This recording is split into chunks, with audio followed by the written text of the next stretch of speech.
sledi vprašanje, ki je nažalost vedno znova aktualno. Prisluhnite uvodu. Pred šolo se je zgodil pretep. Miha ga je snemal, Janko in Jure sta pretep spodbujala, Andrej je posnetek objavil, Žan pa je pretep opazoval, vendar ni nič naredil.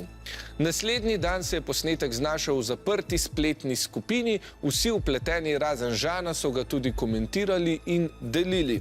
Vprašam pa vas, kdo od vpletenih otrok se je obnašal kot nema priča? A. Miha, ker je snemal nasilje, B. Andrej, ker je objavil nasilni posnetek, C. Janko in Jure, ker sta nasilje spodbujala, ali D. Žan, ker je bil priča nasilju, a ni ukrepal. Kdo je torej nema priča?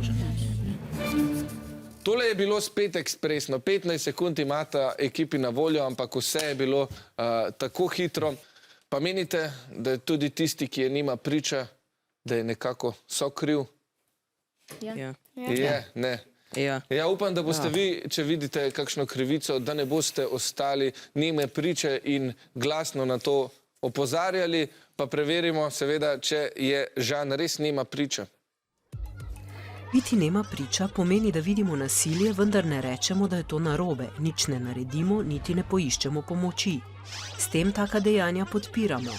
Neme priče so soudeležene pri nasilju in omogočajo, da se nasilje nad žrtvijo nadaljuje in stopnjuje.